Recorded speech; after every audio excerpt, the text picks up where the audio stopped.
Lorraine Autran, je suis chargée des relations sociales chez VVF. Je m'occupe des relations avec les salariés et également de toutes les relations avec nos instances représentatives du personnel. VVF, on est une association de tourisme social et familial en France. On propose des vacances pour tous, accessibles à tous, dans des territoires de toute disposition, avec mer, montagne, campagne, etc. En effectif, on varie beaucoup puisqu'on travaille avec un effectif saisonnier très important. On est sur une année à 1000 ETP à peu près. On va varier pendant la période très basse, on va descendre jusqu'à peu près 400 collaborateurs et en période haute, on monte jusqu'à 3000-3200 salariés environ. C'est une super opportunité de pouvoir obtenir ce trophée puisque ça va pouvoir faire parler de ce qu'on a mis en place, des projets qu'on a développés au sein de VVF. L'idée étant de pouvoir communiquer, lever tous les tabous sur les sujets et si d'autres entreprises derrière peuvent choisir de prendre le même chemin que nous, ce serait une super bonne nouvelle. On est parti du constat que la charge mentale des collaborateurs, elle ne fait qu'augmenter avec tout ce qui se passe aujourd'hui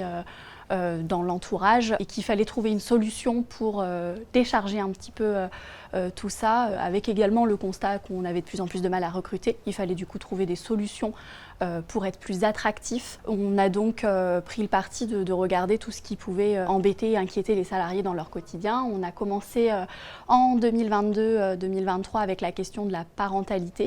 On a donc été axé en créant un congé pour fausse couche. Ça a été vraiment le premier pas qu'on a mis. Puis ensuite on s'est dit mais pourquoi s'arrêter à ça? On a du coup décidé de regarder la globalité de la parentalité avec toutes ses facettes, que ce soit les parcours de parentalité classiques avec la grossesse, etc.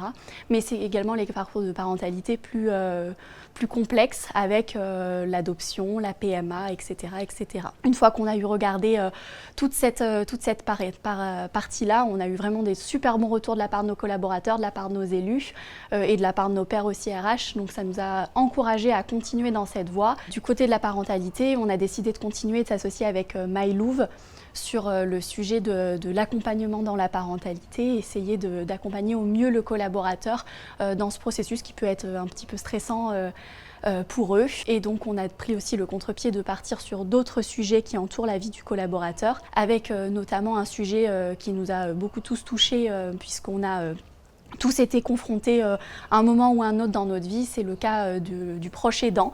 On a mis à disposition des congés, des jours d'absence autorisés dans le cadre de salariés qui sont dans une situation de proche aidant. Également, on a pour des salariés qui n'ont pas des particularités dans leur vie, on a choisi de leur accorder une demi-journée d'absence pour convenance personnelle. L'idée étant, encore une fois, de pouvoir, quand on est au travail, rester focus sur son travail et donc les décharger de toute la charge mentale avec rendez-vous pour les enfants, rendez-vous perso, accompagnement à la rentrée des classes, etc., etc. Et enfin, avec tout ce qu'on se faisait, et tous les projets qu'il y avait actuellement sur notamment la précarité menstruelle et le sujet plus vaste de l'arrêt menstruel, on a décidé de s'inscrire dans cette lignée en du coup créant un arrêt menstruel d'une durée de 2 jours par mois pour les collaborateurs qui souffrent de pathologies et pour les collaboratrices qui n'ont pas de pathologie particulière, une souplesse dans l'utilisation du télétravail ou pour les salariés de nos sites,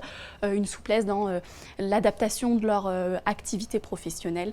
Et également avec Befava, nous avons inscrit un partenariat pour fournir à l'ensemble de nos collaboratrices sièges et villages des protections hygiéniques.